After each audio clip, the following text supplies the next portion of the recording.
Hello everyone, কেমন আছেন সবাই? নিশ্চয়ই ভালো আছেন। আপনারা দেখছেন মাসুদ টেক বিডি, সাথে আছি মাসুদ রানা খান। আজকে আমি আপনাদের সঙ্গে শেয়ার করব কিভাবে আপনারা একটি ইবিএল অ্যাকোয়া মাস্টার কার্ড পেতে পারেন। চ্যানেলটি যারা সাবস্ক্রাইব করেছেন থ্যাংক ইউ ভেরি মাচ। যদি সাবস্ক্রাইব না করে থাকেন প্লিজ চ্যানেলটি সাবস্ক্রাইব দিবেন এবং পাশে থাকা বেল বাটনটি অন করবেন, কারণ এখানে আপনি টেক রিলেটেড সহ সমসাময়িক বিষয়ের অনেক গুরুত্বপূর্ণ ভিডিওগুলো পেয়ে যাবেন। সো দেখতে থাকুন মাসুদ টেক বিডি।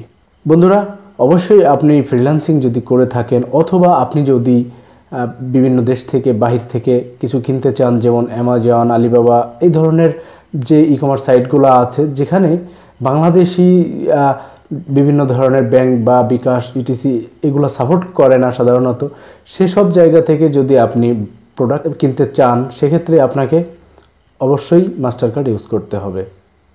তো অনেকের ক্রেডিট কার্ড আছে, তারা ক্রেডিট কার্ড ইউজ করে আপনারা যা ইচ্ছা কিনতে পারেন অথবা যেখানে ইচ্ছা আপনারা সেখানে বিনিয়োগ করতে পারেন বা ব্যবহার করতে পারেন মাস্টার কার্ডটি।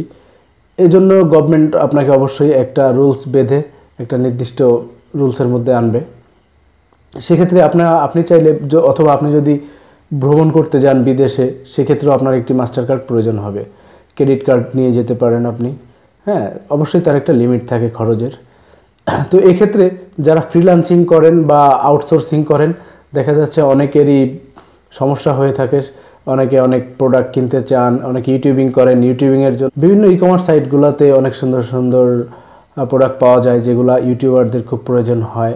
তো দেখা যাচ্ছে একটি মাস্টার কার্ড তার জন্য তার অভাবে কিন্তু ওই সুন্দর প্রোডাক্টটি সে কিনতে পারতেছে না। অথবা ধরেন আপনি গুগল প্লে স্টোরে আপনার অ্যাপসগুলো পাবলিশ করবেন, আরও অনেক কিছু অনেক অনেক অনেক কাজে মাস্টার কার্ডটি মূলত লেগে থাকে। তো একটি মাস্টার কার্ড না থাকার দরুন দেখা যাচ্ছে অনেকে অনেক কিছু থেকে বঞ্চিত হচ্ছেন।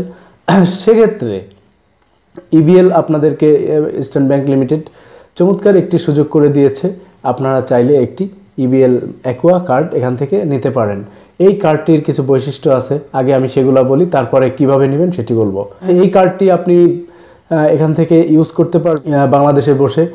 এর একটা লিমিট আছে, যদি আপনি বিদেশে কোথাও যেতে চান সেক্ষেত্রে আপনাকে, আর সার্কভুক্ত দেশগুলোতে আপনার $5,000 এবং যেগুলো সার্কভুক্ত না, সার্ক বহির্ভূত দেশগুলোতে আপনার $7,000 এন্ডোর্সমেন্ট করিয়ে নিতে পারবেন। কিন্তু এক্ষেত্রে আপনাকে অবশ্যই পাসপোর্ট ইউজ করতে হবে। আর এই কার্ডটিতে ডিপোজিট করতে হলে অবশ্যই আপনাকে ইবিএলের শরণাপন্ন হতে হবে।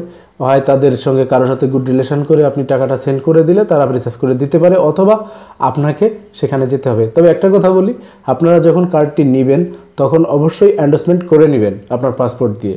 কারণ দেখা যাচ্ছে আপনি যখন বাইরে চলে যাবেন, আপনি ট্যুরে যেতে পারেন বিভিন্ন দেশে, সেক্ষেত্রে আপনাকে এন্ডোর্সমেন্টের জন্য সেখানে যেতে হতে পারে।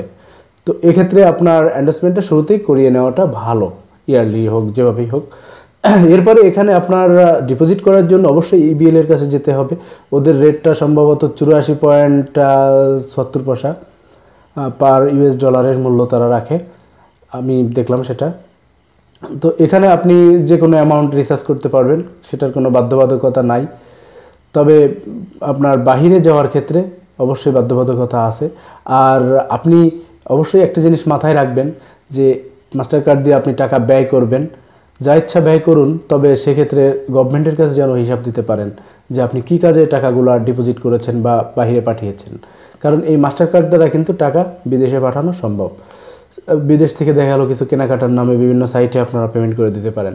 তো এক্ষেত্রে দেখা যাচ্ছে যে এই বাংলাদেশের টাকাগুলো বাইরে চলে যাচ্ছে। তো এটা অ্যালাউড, সেক্ষেত্রে হয়তো বা লিমিট আছে। গভর্নমেন্টের কাছে সঠিকভাবে যদি জবাবদিহি করতে পারেন কোনো সমস্যা নেই, ঠিক আছে।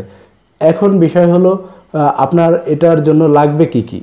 এটার জন্য লাগবে হলো এক কপি ছবি, আপনার এনআইডি কার্ড অথবা পাসপোর্টের একটি ফটোকপি, এই দুটো জিনিস হলেই হবে। এবং আপনার নমিনির নাম ও তার বয়সটা ওখানে উল্লেখ করে দিয়ে আসলে হবে, তার কোনো ডকুমেন্ট না হলেও চলবে। এবং তাদের যে ফর্ম আছে সেই ফর্মগুলো আপনাকে দিবে, আপনি ফিল আপ করে দিবেন।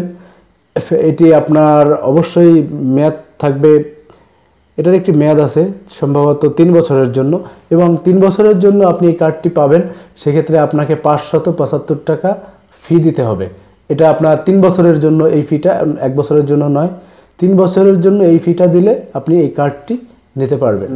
কনসোল অ্যাকাউন্ট খুলতে চাচ্ছেন, ঠিক আছে, যেখানে আপনি পাবলিশার অ্যাকাউন্ট খুলবেন, সেখানে কিন্তু আপনি এই কার্ডটি ইউজ করতে চান। আপনি যদি অ্যামাজন থেকে কোনো বাই করতে চান, আলিবাবা থেকে বাই করতে চান, বা আদার্স যে ই কমার্স সাইটগুলো আছে, অথবা ভ্রমণ, সেক্ষেত্রে এই কার্ডটি চমৎকার। কিন্তু এর একটি নেগেটিভ দিক রয়েছে। একজন ভুল করেছিল, দেখা যাচ্ছে কি এখান থেকে আপনি শুধু টাকা বের করতে পারবেন, ঠিক আছে। যদি টাকা ঢুকাতে হয়, আমি আগেও বলেছি, শুধুমাত্র ইবিএল এর কাছে গিয়েই এই টাকাটা, এখানে ডলার আপনি ইনক্লুড করতে পারবেন। এখন অনেকে মনে করতে পারেন যে এই কার্ডটি নিয়ে, এই যে ইবিএল একুয়া কার্ডটা নিয়ে আপনি একজন ফ্রিল্যান্সার, আপনি ফ্রিল্যান্সিং করে কিছু টাকা আর্নিং করলেন, এই টাকাটা আপনি কি করবেন? অবশ্যই আপনার এখানে আপনি একুয়া কার্ডে আনবেন। সেক্ষেত্রে কিন্তু হবে না। ইবিএল এর কোনো কার্ডই এখনও পর্যন্ত তারা পাবলিশ করেনি সেরকম যে কার্ড থেকে টাকা আনা যায় বাইরে থেকে, ঠিক আছে। এখানে টাকা বাইরে থেকে আপনি কখনোই আনতে পারবেন না একুয়া কার্ডে। আপনাকে টাকা শুধুমাত্র খরচ করতে হবে। এটা শুধু একটা ওয়ালেট, খরচ করার জন্য একটি প্রিপেইড মাস্টার কার্ড। আপনি বিদেশে ভ্রমণ বা কেনাকাটা বা বিভিন্ন পেমেন্ট আপনি এটা দ্বারা করতে পারবেন, কিন্তু এটাতে আপনি বাইরে থেকে টাকা কখনোই আনতে পারবেন না। এই জিনিসগুলো অবশ্যই মাথায় রাখা দরকার যারা একটি ইবিএল কার্ড নিতে চাচ্ছেন। তবে হ্যাঁ, ফ্রিল্যান্সিং করার জন্য অনেক ক্ষেত্রে পেমেন্ট করা লাগে, সেক্ষেত্রে আপনারা চাইলে এই যে ইবিএল এর একুয়া মাস্টার কার্ডটি ব্যবহার করতে পারেন। তো বন্ধুরা, আমি মোটামুটি ক্লিয়ার করার চেষ্টা করলাম। আর আপনারা ইবিএল এর যে শাখা আছে সেখানে যেতে পারেন নিকটস্থ। তবে অবশ্যই বিভাগীয় শহরগুলোতে সাধারণত এদের শাখাগুলো আছে, জেলাভিত্তিক এদের শাখাটা ওইভাবে আছে বলে মনে হয় না, আমি খুঁজে পাইনি। অবশ্যই বিভাগীয়ভাবে, আর ঢাকাতে অ্যাভেলেবেল আছে। তো আপনারা এই কার্ডটি নিতে পারেন। তো এই কার্ডের বিষয়ে যদি কোনো প্রশ্ন থাকে অবশ্যই আপনারা আমাকে কমেন্টে জানাবেন যে আরও কী জানতে চান। আমি চেষ্টা করব আপনাদেরকে এই বিষয়ে অবশ্যই পরামর্শ দেওয়ার জন্য। ইনশাল্লাহ নেক্সটে আমরা টিউটোরিয়াল করব ফ্রিল্যান্সারদের জন্য। বাংলাদেশের এমন একটি কার্ড আছে যে কার্ডটি আপনি বাংলাদেশের একটি ব্যাংক থেকে নিতে পারবেন। সেই কার্ডটিতে আপনার টাকা খরচও করতে পারবেন এবং বাইরে থেকে টাকা ওই কার্ডে আনতেও পারবেন। এমন একটি কার্ড আছে, আমি আপনাদেরকে ইনশাল্লাহ নাম বলবো। নেক্সট ভিডিওতে আপনাদেরকে এ বিষয়ে কথা বলবো ইনশাল্লাহ। তো ভালো থাকুন, সুস্থ থাকুন, কন্টিনিউ মাসুদ টেক বিডির সঙ্গে থাকবেন সেই প্রত্যাশাই রইল। আসসালামু আলাইকুম ওয়া রাহমাতুল্লাহ।